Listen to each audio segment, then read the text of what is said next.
This segment of the module is going to focus on craft, which is an extension of the CRA module, and that we are now going to train family members how to do CRA within their own family systems. So if you remember, what the goal is of CRA is to help a substance abuser change his or her environment or community in such a way that sobriety is more rewarding or reinforcing than using. So that is the goal of CRA. So when we add the FT to CRA and come up with CRAFT, it just stands for family training. So CRAFT then is to train family members how to become CRA counselors or practitioners within their own homes, within their own families. When discussing CRAFT, we use terms like CSO and IP to differentiate between who is a concerned significant other and who is the identified patient or the substance user. The basic strategies of CRAFT is to eliminate positive reinforcement for drinking and using behavior, and also to enhance positive reinforcement for non-drinking or sober and healthy behaviors. CRAFT is unique in that it is a balanced approach, and that you are trying to eliminate positive reinforcement behavior, which is often called enabling behavior, while you are trying to increase a connection by using positive reinforcement of appropriate behaviors or healthy behaviors. Too often in families, they will do one or the other. They might engage in enabling behaviors, and then they might engage in what is often referred to as tough love, which is a very harsh emphasis on boundaries setting only. And so oftentimes in tough love, there is no emphasis on the love, the emphasis is on the tough. And so with CRAFT, we try to do both things. We try to increase a connection, increase a positive interaction between a family and their substance abusing loved one, while at the same time keeping the family safe through the use of boundary setting and just being more strategic in how and what they reward and how often and that sort of thing. So to understand CRAFT, I'm going to walk you through some more concepts, and I'm also going to walk you through one CRAFT study. And you'll see these terms, CSO and IP, throughout these next couple of slides. CSO stands for a concerned significant other, and we prefer that term over family member because it doesn't have to be a family member. It's just someone who is concerned about the person who is struggling with the addiction. And then the IP is the identified patient or the person who is engaged in the struggle with their substance use. So these are the three main goals of CRAFT. The number one goal is to reduce or eliminate the substance use or addictive behavior in the IP. Another goal is to engage that person into treatment and also support them as they go through treatment. And then the final goal is to improve the quality of life or functioning of the concerned significant other. And we want this to happen no matter what happens to their loved one. If their loved one never makes a reduction or never goes into treatment, we can still improve the life. We can also improve the functioning of the CSO no matter what happens with their loved one. So why are we focusing on families? One of the reasons why we're doing this is that family members often get little to no attention in the medical community as far as playing a vital impact in the health and recovery of patients. And another reason is family members are going through some very real and very difficult circumstances, and they need some support and some help. Also, if you look at one of the reasons why folks decide to make changes in their substance use, the primary reason is legal involvement, followed secondarily by family pressure to do so. And so using family to help guide someone into treatment is happening already, although in a very unskillful way, and a lot of times it's based around things like nagging, threatening, pleading, those sort of things. And what we want to do is empower a family to guide someone into treatment or into making healthy behaviors in a more skillful way, in a way that actually strengthens the family and not actually drives wedges in between family members. These families are often experts on their loved one's addictive behavior. Sometimes they're actually more accurate as far as what the family member is drinking or using as far as quantity and frequency. So they have a lot of expertise, and they just don't know how to use that expertise. And so we want to acknowledge what they know and give them the skills to put that knowledge to use. And quite frankly, these family members are the victims of violence, verbal abuse, emotional abuse, financial abuse. And again, they are under-resourced, and not only are they not given the resources to handle their situation, too often they are blamed and pathologized for their loved one's addictive behavior.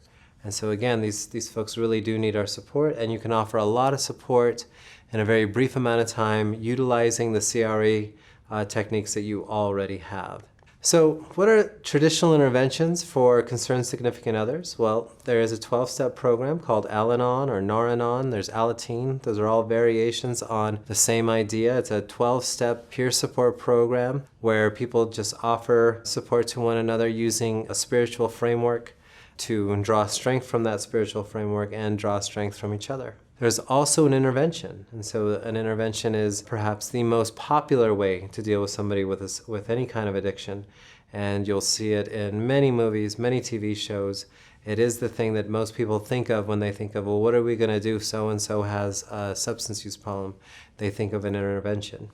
There's also mental health counseling, where a family member may be experiencing anxiety, depression, health problems, all related to their loved one's addictive behaviors. But instead of addressing the loved one's addictive behaviors, the focus is on that person's depression or anxiety, which can have some utility, certainly. But if the primary reason, underlying reason behind someone's anxiety and depression is watching someone that they love really hurt themselves over and over again, you're going to be fairly limited in your ability to reduce those anxiety and depressive symptoms unless you empower that person to have more meaningful influence over their loved one's behavior. Most frequently and quite tragically, the most common response to families who have a loved one with an addiction is nothing. They are told that they need to wait until their family member hits bottom, which is a very dangerous game to play. We never know what bottom looks like. Not even people in recovery know what bottom looks like until they're beyond their bottom and they're looking back, and then they can point into some event in their past and say, that was my bottom. But nobody knows what a bottom is on the front end of it. And for some folks, they don't hit a bottom, they simply overdose, or some other tragedy befalls them before they hit bottom, and they don't even get that opportunity to hit some bottom and then make some changes. And so we can't be telling people that they need to wait for their loved ones to hit bottom. They could lose their loved ones. And we know that that's especially true in New Mexico, where we have led the nation in overdose death rates and alcoholism rates, chronic conditions attributed to alcohol. We lead the nation in a lot of these very alarming statistics, with methamphetamine too, as a matter of fact. Now we lead the nation in methamphetamine-related deaths. And so we cannot wait for our loved ones to hit bottom. We need to help these families now. So if you do nothing else to help these families, please refer them to Al-Anon, which is a support group. Just some things to know about Al-Anon, though, is that it's not a skills-based program. It's a support group. And so they go there and they receive support from other people who are in similar situations as they are. And so it is very useful in that respect. But it is not a skills-based program, and they do not learn skills to better interact with their loved ones with an addiction. There is also an intervention, and this slide that you're looking at is a screen grab from the TV show Intervention. It's focused on A&E. And it makes for compelling television, but it doesn't make for meaningful change or lasting outcomes in the person with the addiction in most cases. And we'll actually take a look at one study, and the study that we're going to look at is comparing an intervention to craft to see what the outcomes look like.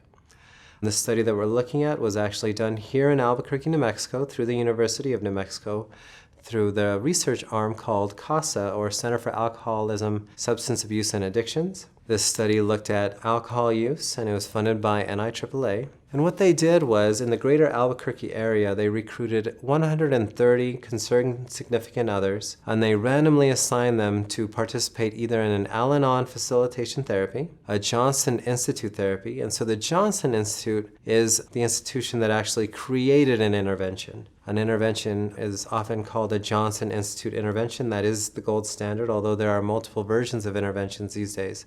They are the original, and they are the leader in what an intervention should be and should look like. Or they were assigned to the CRAFT group, Community Reinforcement and Family Training.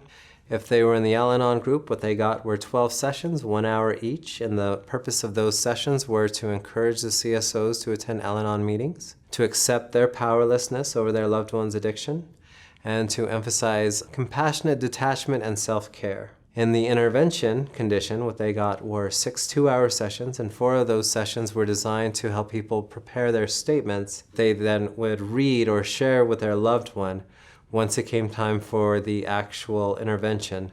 And the basic mechanics of it are family members begin meeting, they start to identify other family members or other people that may want to be involved to where you get a critical mass. And then you help each other craft these statements whereby you explain to the person with the addiction how your addiction has impacted me personally. So in other words, I would be saying to you, this is how your addiction has impacted me. This is how much it hurts me to see you do this to yourself. So that's the basic format. And then after you read all those statements, the session ends with a statement along the lines of, we will not do this anymore. You have hurt us too much, and so you will either get help or you will be turning your back to the family. And basically you're threatening the connection between the family if they decide not to get help. And then they were given one post-intervention evaluation. This was offered to me by a colleague of mine, and it's a different way to think of an intervention. And I think it's humorous, but there's also an element of it that is true. As you can see from the caption, it says it's some new thing called an intervention. The idea is to, in the cartoon, to beat somebody into submission. And that's not unlike an intervention. And instead of beating people, you're actually just shaming them into a point of overwhelm to where they feel like they have no agency and they will therefore comply with whatever it is the family demands of them. So in the craft session, their purpose is to empower CSOs to influence change. And you can already see the biggest difference between craft and Al-Anon. Craft is supportive, just like Al-Anon, but in Al-Anon, the emphasis is to accept your powerlessness over your loved one's addiction. In craft, we are trying to empower you to influence your loved one's behavior. So those things are the opposite.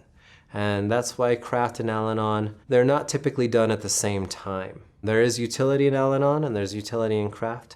But keep in mind, Al-Anon is not a skills-based program either, and so the empowerment just isn't part of it. Just like, and the opposite is true in craft. Since we're giving them skills to influence, we really do want to empower folks. And that's what we do. We train CSOs in behavioral change skills, we help them improve the quality of their life, and we prepare them for treatment engagement. This is a look at the demographics of the CSOs in this study, and it's worth mentioning that this snapshot of CSO demographics have been true in virtually every study that has been done of craft. Primarily what you get are female CSOs coming in for adult children, and these CSOs have some post-high school education, and they are usually middle-aged females. So these are women who still very much care about their children, even though their children may be adults. And they do have an education, and I think sometimes that actually frustrates them even further, that they can't figure out what is going on and how to best help their loved ones. One thing to note also is that 58% of the CSOs in this study already tried Al-Anon. So what that tells you is they may have found some benefit in Al-Anon, but they weren't getting everything that they feel like they needed, so they volunteered for a new study. This is the most important slide. So this right here is treatment engagement rates. So we have in yellow Al-Anon, in blue an intervention, and in red craft. And what's really important about these slides is the difference between the intervention and the craft conditions.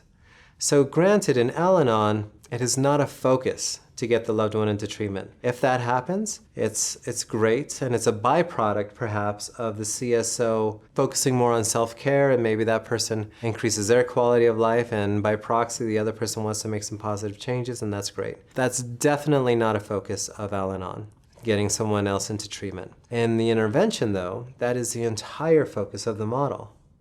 It's not about improving the quality of life of the CSO. It is solely about getting the other person into treatment.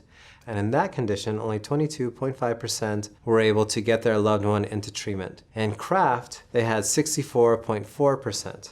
And another striking thing about this study is if you look at depression scores a year later in the craft condition, you see that the CSO's depression levels are at a steady decrease even a year later. So they are feeling better, more hopeful about their lives, and this is true whether or not they get their loved one into treatment, although most of them did, 64.4%, they were able to get their loved one into treatment. This final slide that I'm offering you is just a snapshot on other craft studies that demonstrate that craft can be used not only with alcohol, but with cocaine, opiates, marijuana, stimulants, a lot of different addictions. It's even been proven to be effective with pathological gambling. There's a group out of Canada that's done a lot of research on craft with that issue. And so in all of these studies, if you were to take an average of the engagement rate, you would wind up with about a 70% engagement rate.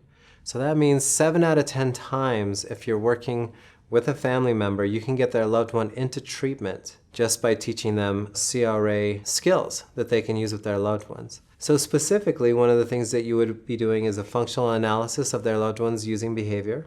And you'd be empowering the CSO to try and do some pattern interruption around their using behavior. And you would also do some communication skills training with that CSO, as well as problem solving, as well as there are some components that weren't covered as far as using positive reinforcement and allowing natural consequences. And the idea there is you're just teaching the CSO how to use rewards that are free and easy usually, like think of kind words or things like that, meals perhaps, or just time spent with the CSO as a way to reinforce positive behavior change in their loved one. And then allowing natural consequences is a lot like what it sounds like. It's basically making sure that the CSO is not rescuing their loved ones from being broke, for example, or losing a job or a relationship. They're actually allowing natural consequences to occur so that the person has some reasons to make some changes.